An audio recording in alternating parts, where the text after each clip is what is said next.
네, 안녕하세요. 모두 한 주간 평안하셨나요? 네, 어떤 분들은 엄청 바쁘셨을 수도 있고, 어떤 분들은 조금은 여유로웠던 한 주셨을 수도 있고, 그냥 평소와 다름없던 한 주셨을 수도 있겠지만, 여기 다 같이 모여서 그래도 함께 예배드릴 수 있게 해주신 하나님께 또 감사드립니다. 다들 무사히 또 여기 오신 게 또 인도하신 것에 또 감사드리는 시간 됐으면 좋겠습니다. 한국에서는 지금 뭐 정치적인 상황과 또 산불 소식으로 인해서 좀 혼란스럽기도 하고, 지난주 금요일 이제 28일에는 미얀마 지역에서 큰 지진 소식으로 세계가 더 혼란스러워진 것 같습니다. 제가 말씀드린 것 외에도 뭐 더 많은 이제 사건들이 일어나고 있죠. 뭐 연예계에서도 시끌시끌하고 합니다. 이런 일들로 이제 불안할 때 저에게 마음의 평안이 되었던 구절들 몇 개 소개해 드리면서 말씀을 열도록 하겠습니다. 여호와여, 내 마음이 교만하지 아니하고 내 눈이 오만하지 아니하오며 내가 큰 일과 감당하지 못할 놀라운 일을 하려고 힘쓰지 아니하나이다. 실로 내가 내 영혼으로 고요하고 평온하게 하기를 젖된 아이가 그의 어머니 품에 있음 같게 하였나니 내 영혼이 젖된 아이와 같도다. 이스라엘아, 지금부터 영원까지 여호와를 바랄지어다. 아멘.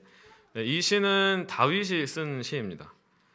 다윗의 인생 어느 시점인지는 몰라도 다윗이 이 시를 썼다는 것은 또 이제 의미가 깊은 것 같아요.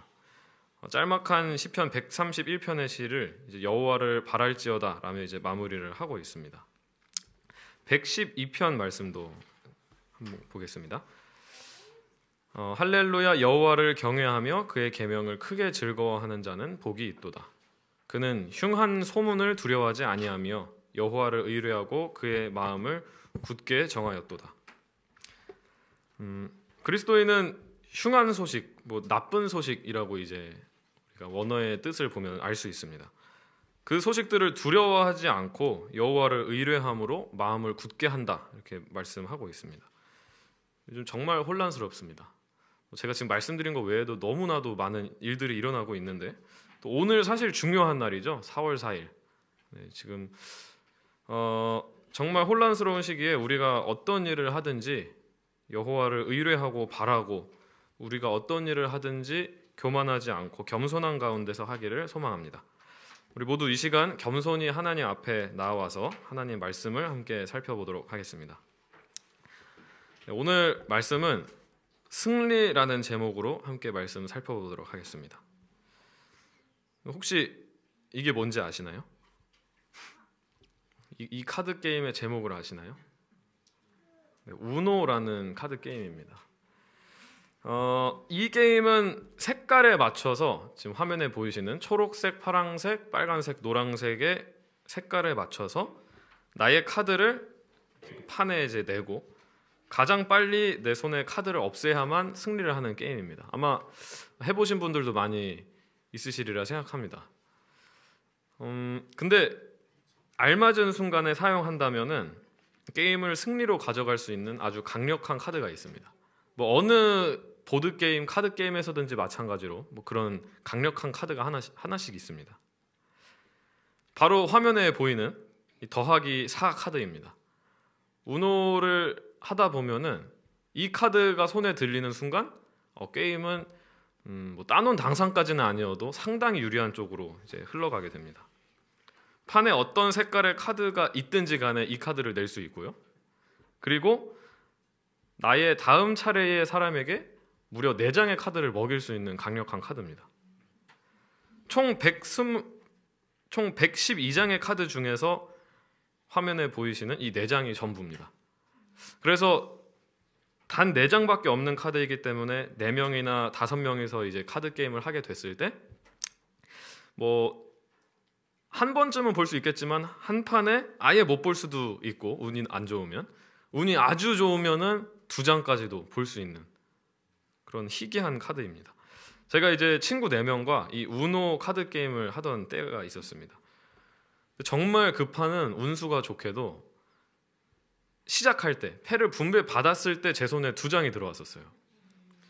정말 운이 좋게 이 카드가 2장이나 이제 손에 들어오게 되니까 제 마음이 어땠을까요? 내가 허튼 짓만 안 하면 이 게임은 이길 수 있겠구나. 내가 이 카드를 함부로 쓰지만 않으면 이 게임 이기겠구나. 이제 생각을 하면서 게임이 진행됐습니다. 다른 친구들은 앞에서 뭐 자기네들끼리 이제 재밌는 게임을 하고 있었습니다. 뭐 더하기 2장, 뭐 이렇게 건너뛰기, 뭐 이렇게 순서 바꾸기, 뭐 이렇게 잔챙이들 카드만 내면서 카드를 게임을 하고 있었습니다. 근데 저는 마음속으로 의기양양했습니다. 내 손에 이 2장이 들려 있으리라고는 아무도 생각 못 하겠지? 저는 제 전 차례에 있던 친구가 더하기 2장 카드로 공격을 할 때에도 저는 잠자코 쓰지 않고 기다렸습니다. 2장 어느 정도 먹어주고 저도 어느 정도 내면서 게임의 막바지에 이제 다들 손에 카드가 얼마 안 남았을 때였습니다. 근데 다들 손에 카드가 뭐 한두 장, 많아야 3장 이렇게 될 때쯤에 이 카드 한 장이 제 손에 더 추가된 것입니다. 총 3장을 제가 손에 들 수 있게 되었어요. 그리고 저는 허튼 짓 하지 않았고 그 게임에서 승리할 수 있었습니다. 반전은 없었습니다. 뭐 다른 친구가 뭐 제 손에 있는 카드를 알아서 뭐 어떻게 했다든지 뭐 반전은 일어나지 않았어요. 그냥 제가 예상했던 대로 제 승리로 끝났습니다. 저는 게임을 뒤집을 수 있는 가장 좋은 패를 가지고 있었고 결국 제 예상대로 제 승리로 끝나게 됐습니다. 우리 교회 다니는 사람들을 뭐라 그러죠? 그리스도인들, 기독교인들 이렇게 이야기를 합니다. 우리 세상을 살아가면서 그리스도인들도 이 세상이라는 사람들과 게임을 하고 있습니다. 그리고 우리는 그리스도인으로서 승리의 패를 가지고 있어요. 뭐라고 생각하시나요? 한번 보겠습니다. 자, 혹시 재림교회 카드인가요? 세상을 이길 수 있는 승리의 패가 재림교인 카드일까요? 아닙니다. 이 카드가 뭐 약한 카드는 아닙니다만 이 카드로 승리를 보장할 수는 없습니다. 자, 그렇다면 더 강력한 카드입니다. 갸우뚱하실 분도 있을 것 같아요. 십자가 카드입니다. 정말 정답에 약 99.9% 근접했지만 정답은 아닙니다. 제가 오늘 말씀드릴 정답은 아닙니다. 자, 과연 무엇일지. 보통 설교든지 뭐 성경 퀴즈든지 시험이든지 십자가가 답인데 제가 지금 십자가가 아니라고 말씀드렸습니다. 과연 무엇일지 한번 살펴보도록 하겠습니다. 요한일서 5장 4절에서 5절. 무릇 하나님께로부터 난 자마다 세상을 이기느니라. 자, 성경에서 이야기를 해주고 있습니다. 누가 세상을 이기는가? 앞에 앞선 2가지 패를 가진 사람이 아니라면 누가 이기는가? 우리의 믿음이니라. 자, 믿음으로 가지고 세상을 이길 수 있다고 이야기를 합니다. 그런데 그 믿음이 어떤 믿음이냐면 예수께서 하나님의 아들이심을 믿는 자, 바로 이 믿음입니다. 예수님께서 하나님의 아들이심을 믿는 그 믿음으로 우리는 세상을 승리할 수 있습니다. 세상을 이기는 믿음이 바로 이 믿음인 것입니다. 그렇다면 질문해 볼 수 있겠죠? 예수께서 하나님의 아들이심을 어떻게 알 수 있고 어떻게 믿을 수 있는가?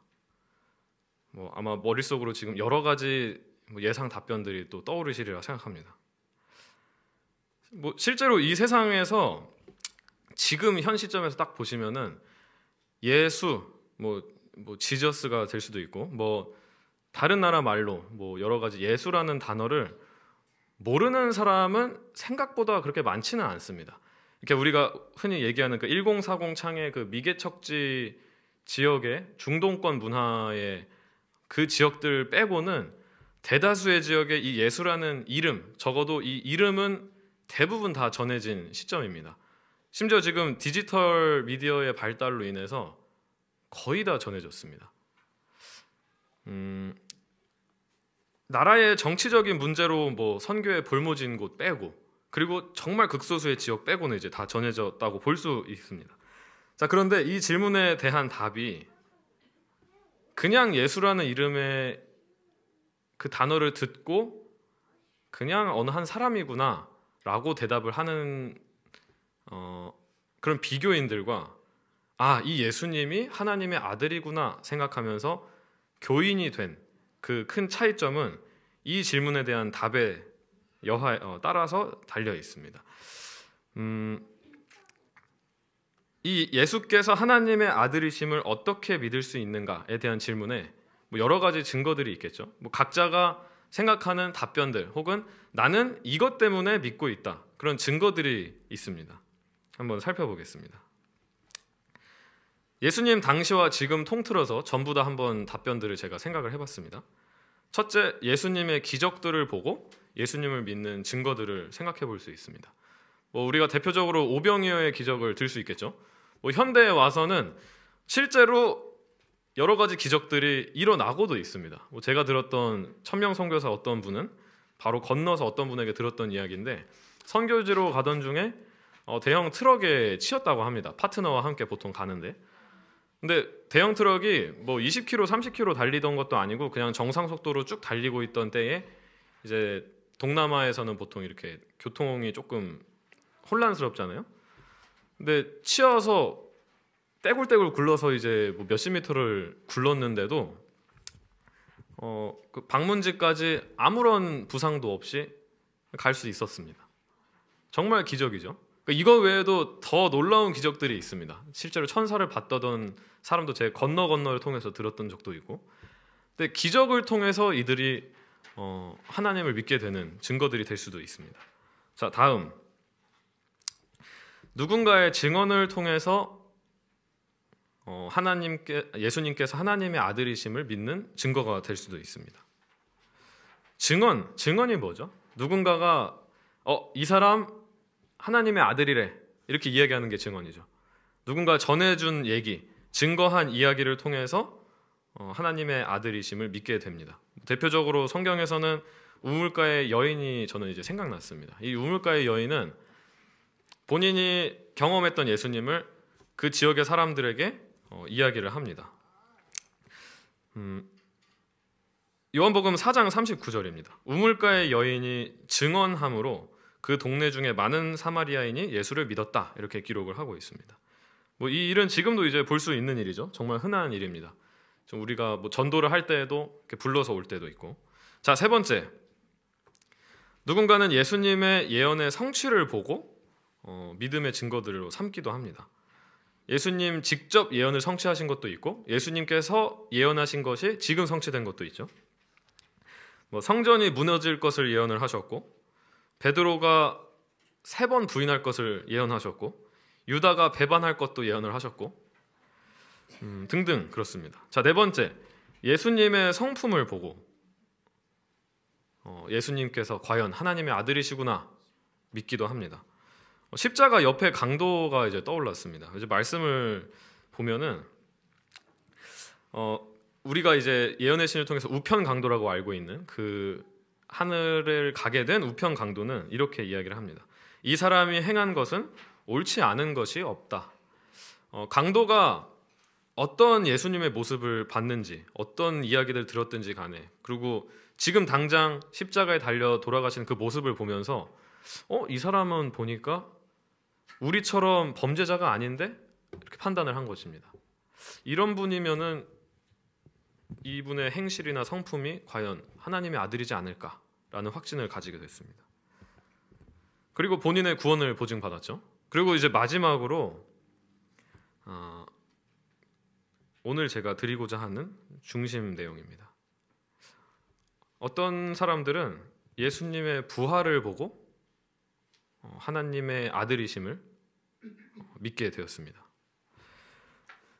이 외에 이 5가지 외에도 세부적으로 여러 가지 이유들이 있을 것입니다. 그런데 제가 분명히 말씀드릴 수 있는 건 이 5번만큼 확실한 이유가 없습니다. 이 5번 예수님의 부활만큼 분명한 증거는 없을 것입니다. 자, 그렇다면은 한번 예를 들어보겠습니다. 이 A라는 사람이 있습니다. 이 A라는 사람이 어느 날 등장해서 내가 하나님의 아들이다 라고 주장을 했다고 가정을 해보겠습니다. 그리고 방금 5가지 그 기준들을, 증거들을 가지고 이 사람이 어떻게 과연 증명을 할 수 있을지 살펴보겠습니다. 과연 이 사람이 방금 살펴본 5가지 증거들을 모두 충족할 수 있을까요? 자, 첫 번째, 예수님의 기적들. 우리가 모세 때도 보면 알 수 있지만 마술사들도 기적을 행했고 예수님께서 직접 이렇게 경고를 하셨습니다. 마태복음 24장 24절에 마지막 때를 예언을 하시면서 거짓 선지자들이 일어나서 큰 표적과 기사를 보일 것이다. 그러니까 확실하게 예수님이 말씀하셨습니다. 기적은 사단도 일으킬 수 있습니다. 자, 그렇다면 A가 기적을 일으킬 수 있다고 생각을 해보겠습니다. 하나님의 아들이 아니지만 어떻게든 이제 기적을 일으켜서 1번에 대한 증거는 통과를 했습니다. 자, 두 번째입니다. 누군가가 증언을 해서 이제 이 사람이 하나님의 아들이다 이야기를 했다고 생각을 해보겠습니다. 사실 이거는 너무 쉬운 상황이죠. 누구든 나타나서 이 사람이 그 증언이 사기꾼이든 아니면 정말 그렇게 믿고 있든지 간에 이 A라는 사람이 신이래. 누구나 와서 이야기할 수 있습니다. 그러면은 이 2번은 너무도 쉽게 통과가 되겠죠. 근데 예수님께서는 이렇게 또 같은 마태복음 24장에서 경고를 하셨습니다. 사람이 너희에게 말하되 보라 그리스도가 여기 있다 혹은 저기 있다 하여도 믿지 말라. 예수님께서 경고는 하셨지만 분명한 거는 누군가는 이 사람이 하나님의 아들이다, 이 사람이 신이다 이야기할 만한 거짓 증언들이 나올 것이라는 겁니다. 자, 3번 예언의 성취. 요거는 조금 찾기가 어려울 수도 있겠지만 성경을 자세히 살펴보면은 이것도 충분히 이 증거를 성취할 수 있습니다. 예수님의 예언의 성취를 한다고 해도 하나님의 아들이 아닐 수 있다는 거죠.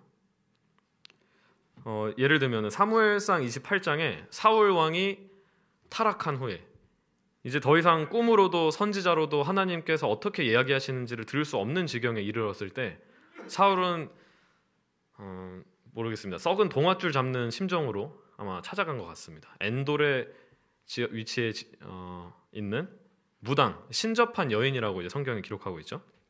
찾아가서 이 신접한 여인에게 이 나라의 운세를 물어봅니다. 어떻게 될 것인가? 그 엔돌의 신접한 여인, 이 무당은 이렇게 대답합니다. 내일 너와 네 아들들이 이제 영으로 불러 나온 가짜 사무엘, 죽은 사무엘이 이렇게 그 사무엘의 영이 이렇게 이야기합니다. 내일 너와 내 아들들이 나와 함께 있으리라. 이 예언이 성취됐을까요? 참 신기하게도 됐습니다. 분명한 거는 이 죽은 사무엘의 영이 정말 사무엘의 영이 아니고 사탄의 수하, 귀신이었다는 걸 우리가 이제 알고 있지만 이 예언은 성취가 됐습니다. 근데 쉽게 생각하면은 현대 시대에서도 무당을 생각해 보시면 될 것 같아요. 사단 또 사단의 세력들은 인간을 너무나도 잘 알고 있기 때문에 그 행동 패턴을 예측은 할 수 있습니다. 그래서 어느 때에는 맞을 때도 있겠지만 하나님께서 예수님께서 예언하신 것처럼 100% 분명히 일어날 일을 말할 수는 없는 것입니다. 자, 그렇다면 A라는 사람이 예언을 했는데 또 우연히 예언을 성취시켰다고 상상을 해보겠습니다. 벌써 3번째까지 충족을 했습니다. 자, 4번째, A의 성품이 너무나도 좋은 것입니다. 너무 완벽하고 겉으로 봤을 때 흠이 없고 모두에게 친절하고 착한 사람입니다. 그런데 정말 어렵겠지만 가능은 하겠지만 우리가 여기서 확실히 알 수 있는 것은 이걸 가지고는 사실 이 사람이 하나님의 아들이라는 거를 판별하기는 굉장히 어렵습니다. 사실 저는 지금 많이 보이거든요. 4번으로만 보면은 여기 계신 많은 분들도 정말 좋은 성품을 가지고 계시고 제가 한 번도 그분과 대화할 때 마음의 거리낌을 느꼈던 적이 없는 분도 계십니다. 자, 그렇다고 하나님의 아들일까요? 자, 이 A는 이 4번까지 다 충족시켰다고 이제 가정을 해보겠습니다. 자, 마지막입니다. 예수님의 부활을 과연 재현할 수 있을까요?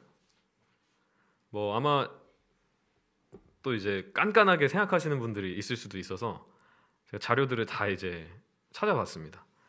제가 어디선가 듣기로는 누군가가 미국에서 어딘가에서 얼음물에 빠져서 날씨가 추워졌는데 이제 확 얼어버렸다고 그래요. 그래서 꽤 오랜 시간 후에 병원에 갔는데 이제 해동이 되고 참 기적적으로 살아났다 뭐 이런 얘기도 제가 들어봤고, 우리가 흔히 생각하는 임사 체험을 했다던 사람도 제가 찾아봤는데 시간을 봤을 때 39시간 동안 사망해 있다가 부활한 사람은 나사로 또 몇몇 외에는 없습니다. 그것도 나사로도 근데 예수님이 살리신 거잖아요. 계산을 해보니까 최소 39시간이 나와요. 이보다 더 길 수도 있습니다. 금요일 오후 3시부터 안식일 오후 3시까지 총 24시간으로 계산을 하고, 안식일 오후 3시부터 일요일 이른 아침에 이제 무덤에 찾아간 데 없었잖아요, 예수님이. 그러니까 대충 오전 6시로 따져봐도 15시간입니다.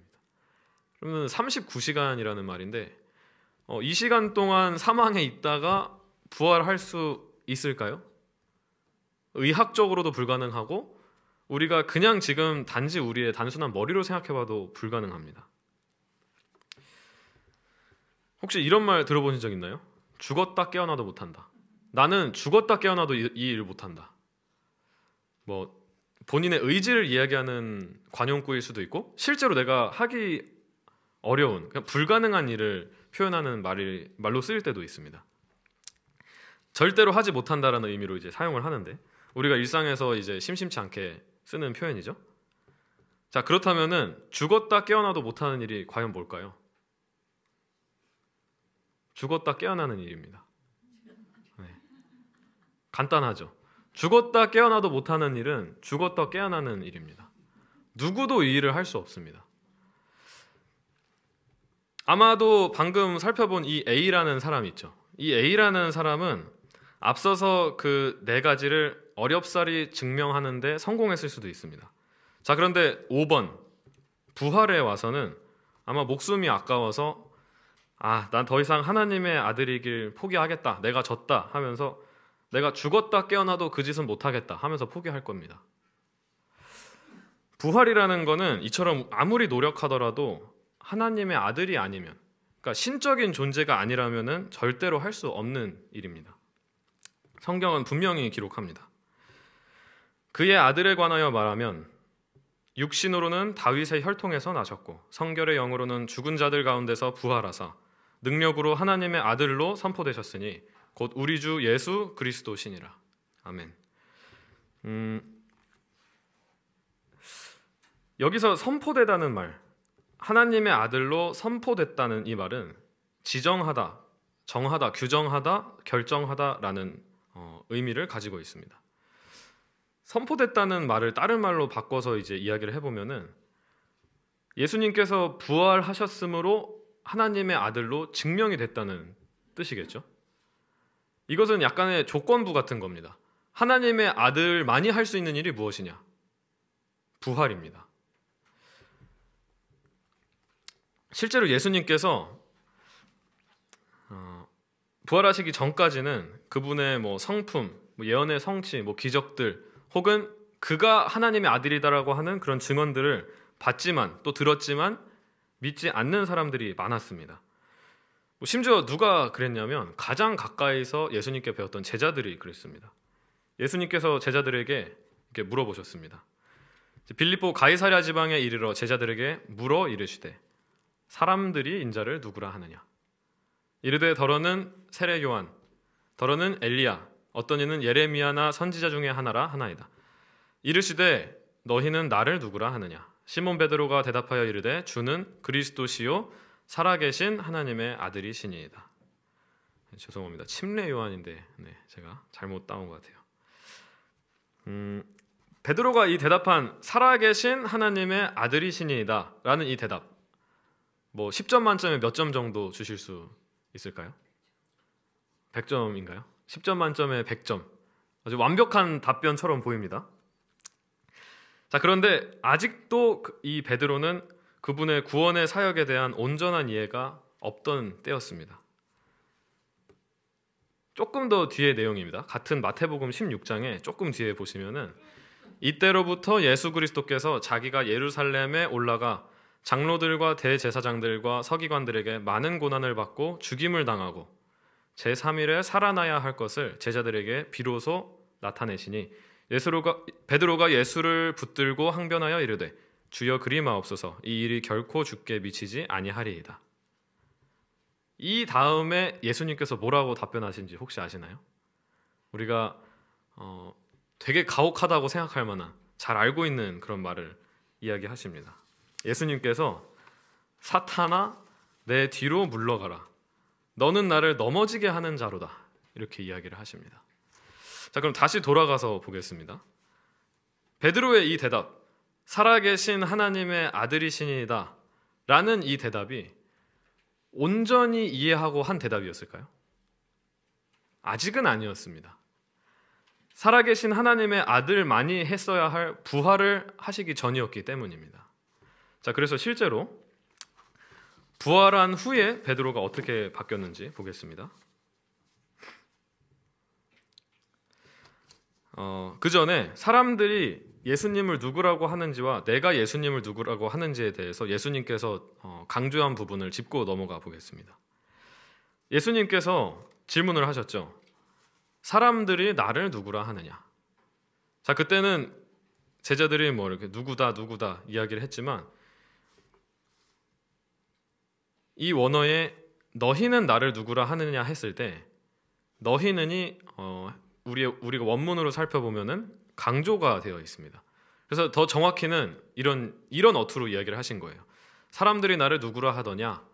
대답 들으시고 자, 그러면 너희는 나를 누구라 하느냐? 이렇게 물어보신 겁니다. 그때 이제 베드로가 이렇게 대답을 한 거죠.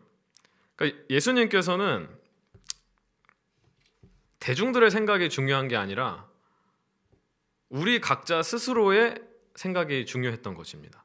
우리가 하나님을 어떻게 생각하고 있고 우리가 예수님을 어떻게 경험하고 생각하고 있는지가 예수님께서 궁금했던 관심사였던 것입니다. 그러면은 한번 우리에게 자문해 보겠습니다. 우리는 예수님을 누구라고 생각하시나요? 나는 예수님을 누구라고 생각하시나요? 기독교인의 하나님, 뭐 혹은 남은 자손의 하나님, 뭐 이렇게 동떨어져 있으시는 않은지 한번 생각해 보길 바랍니다. 이 관계에 관한 중요성은 이렇게 생각해 볼 수 있습니다. 길가에 지나가다가 그냥 모르는 아저씨를 봤다고 생각해 보겠습니다. 그 아저씨가 나를 모르는 것에 대해서 뭐 서운할까요? 그렇지 않습니다. 자, 그런데 우리가 왜 치매라는 질병을 두려워하죠? 치매라는 질병은 나를 가장 잘 알아야 하는 사람이 나를 모르기 때문입니다. 그렇기 때문에 우리는 그 치매라는 질병을 매우 두려워합니다. 베드로는 예수님께서 하나님의 아들이신 것을 알았지만 아직 제대로는 모르고 있었습니다. 그리고 예수님께 대하여 그리 마옵소서 이야기를 했을 때 예수님께서는 부활하실 사역을 아직 잘 모르는 베드로더러 사탄아 물러가라 할 정도로 강하게 말씀을 하신 것입니다. 자, 이 믿음은 근데 예수님의 부활 사건 이후에 베드로뿐만 아니라 모든 제자들이 삶이 바뀌게 됩니다. 니고데모에게 자신이 그렇게 되리라고 말씀하신 것처럼 이스라엘의 소망이신 그리스도께서 십자가에 들려 계실 때 제자들의 희망은 그곳에서 예수님과 함께 죽었다. 먼저 십자가에서 제자들의 소망은 죽었습니다. 뭐 희망이자 소망, 영어로 제가 찾아보니까 동일하게 이제 호프라는 단어를 사용하고 있습니다. 십자가에서 제자들의 소망은 죽었어요. 자, 이어서 그들은 그 사실을 설명할 수가 없었다. 그들은 그리스도께서 사전에 그것에 관하여 그들에게 말씀하셨던 모든 말씀을 이해할 수 없었다. 베드로와 같은 상황이죠. 자, 그러나 주님께서 부활하신 후 그들의 소망과 믿음은 되살아났다. 그들은 악한 무리들이 어떻게 생명과 영광의 주님을 빼앗아 십자가에 못 박았는지, 그분이 죽은 자 가운데서 어떻게 부활하셨는지 말했다. 제자들의 소망을 기준으로 볼 때 이 소망이 죽었다가 살아나게 된 사건, 그 기준점이 무엇인 거죠? 부활입니다. 한 이야기를 소개해 드리겠습니다. 한 초심자 성도님께서 재림교회에 와서 이제 여러 안식일을 지낸 후에 본인을 재림교회로 인도하였던 그 성도님에게 질문했다고 합니다. 우리 교회의 실화가 아닙니다. 네, 우리 진리의 뿔교회 생각하지 마시고 한 가지 물어봐도 될까요? 질문을 했습니다. 왜 예수 믿는 사람들은 항상 표정이 저리 울상이죠? 특히 재림교인들은 예배당 안에만 들어오면 되게 울상인 분위기가 되는 것 같은데 왜 그런 거예요? 그 질문에 이 인도하셨던 재림교인 성도님께서 조금 이제 공감도 하시면서 끄덕끄덕 하시더니 대답하기가 조금 어려워서 몇 초간 고민을 하다가 대답을 하셨다고 합니다. 그거는 우리 재림교인들은 항상 예수님의 십자가를 묵상하고 있기 때문이야. 그러자 그 초심자는 다시 반문했다고 합니다. 아니, 재림교인들은 그 예수님이 다시 사신 것은 잊어버렸어? 시대소망에 보면은 선지자는 이렇게 기록을 합니다. 성만찬 예식은 슬픔의 시간이 되어서는 안 되었다. 이것은 그런 목적을 위하여 있는 것이 아니었다. 그들은 십자가의 그늘 아래 설 것이 아니요 구원의 빛 가운데 설 것이다. 성만찬 예식은 그리스도의 재림을 가리킨다. 이것은 제자들의 마음 가운데 이 소망을 생생하게 간직하도록 하기 위하여 계획된 것이다. 모르겠습니다. 방금 그 초심자께서 성만찬을 경험하시고 이렇게 질문하셨는지도 모르겠어요. 사실 이 분위기가 잘못됐다 이런 거를 말씀드리는 건 아닙니다. 저도 제가 어렸을 때 어머니께서 성만찬 예식 때마다 눈물을 흘리셨던 모습을 생각하면은 제 마음속에 아직도 감동으로 남아있기 때문입니다. 자, 그러나 예수님께서 성만찬을 제정하신 이유는 슬퍼하라고 제정하신 것은 아니었다는 겁니다. 어떤 것을 가리킨다고 기록이 되어 있죠? 재림을 가리킨다. 우리 예배 마치고 불렀던 찬양 혹시 기억나시나요? 우리 교회에서는 안 하지만 우리의 소망 불타오르네. 뭐가 우리의 소망이죠? 재림은 우리의 소망입니다.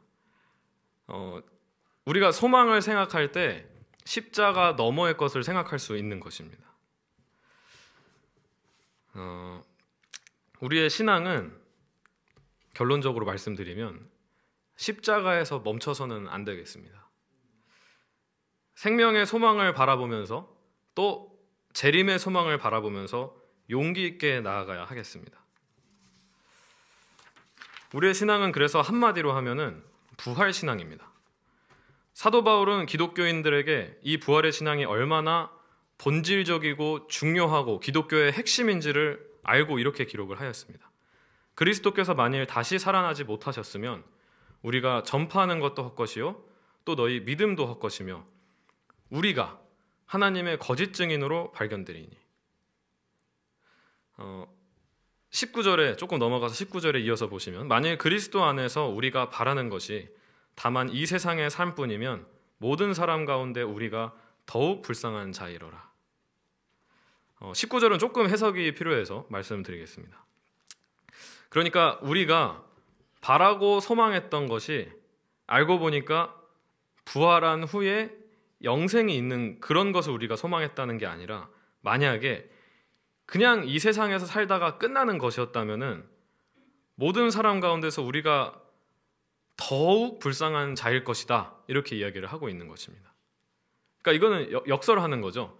우리가 전하는 것이 헛것이 아니고 부활도 사실이고 예수님께서 다시 살아나셨다 이거를 이야기를 하고 있는 것입니다.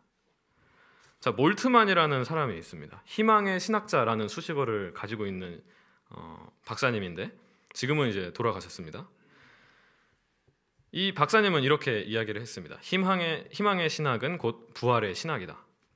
자, 그러면서 부활에 관하여서 이야기하기를 아침마다 내가 여전히 살아있고 생명의 기쁨과 함께 새로운 날로 들어간다는 사실이 놀랍습니다. 물론 나는 죽게 될 시간을 생각합니다.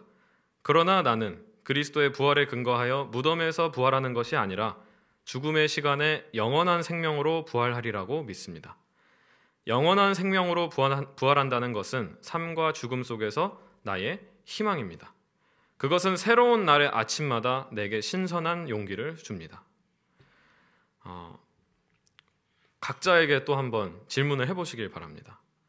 새로운 날의 아침마다 우리에게 신선한 용기가 있나요? 아침마다 일어나면서 오늘도 새 생명이 허락되었구나. 하나님께서 나에게 새 생명을 주셨구나. 라는 용기로 하루를 살아가고 계신가요? 새로운 날의 아침마다 내게 신선한 용기를 줍니다. 라고 고백할 수 있는 우리가 되기를 소망합니다. 여러분, 우리는 좋은 패를 들고 있습니다. 이 게임을 무조건 승리로 가져갈 수 있는 조커와도 같은 카드를 가지고 있습니다. 바로 부활이라는 카드인데, 우리가 그런 카드를 들고 게임에 임한다면 항상 의기양양할 것입니다. 나는 절대 지지 않는다. 내가 이거 하나면은 게임에서 이길 수 있다. 그러면은 중간에 공격을 당하더라도 뭐 이 정도쯤이야. 견딜 수 있는 힘이 생기고 희망이 생깁니다. 승부의 과정에서 여러 가지 일어나는 일들에 관해서 전혀 개의치 않습니다. 단기적인 싸움에서는 진 것처럼 보이고 전투에서 지더라도 전쟁에서 이길 희망을 가지고 있기 때문에 우리는 힘을 가지고 나아갈 수 있습니다. 부활하신 분께서 이렇게 직접 권면을 하셨습니다. 서머나교회를 향하여서 말씀하시길, 이 일곱 교회를 향한 권면들을 보시면 예수님의 수식어가 매번 다르게 나옵니다. 자, 그런데 서머나교회를 향하여서는 죽었다가 살아나신 이가 이르시되, 그러니까 부활하신 예수님의 수식어를 사용하시면서 이렇게 우리에게 권면을 하십니다. 너의 환난과 궁핍을 알거니와 실상은 너가 부요한 자니라. 너는 장차 받을 고난을 두려워하지 말라. 자, 그러니까 부활하신 예수님께서는 이걸 아시는 겁니다. 결국에는 승리할 것이기 때문에 환난을 두려워하지 말아라. 궁핍을 두려워하지 말아라. 우리에게 강력하게 권고를 해주고 계신 겁니다.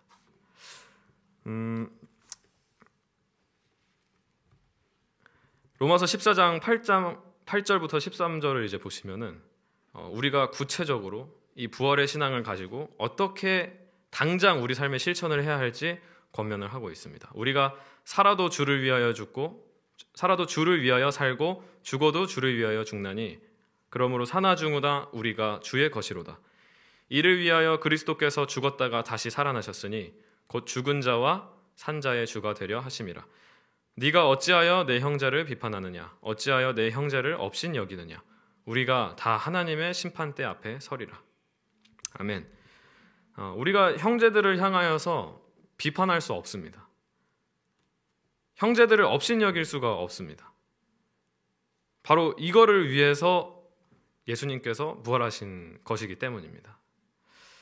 우리가 교회의 일원으로서 아니면은 한 아파트의 주민으로서, 주택의 주민으로서, 이웃으로서 살아갈 때 이러한 정신을 가지고 부활의 승리를 생각하며 살아가는 우리가 되길 간절히 소망합니다.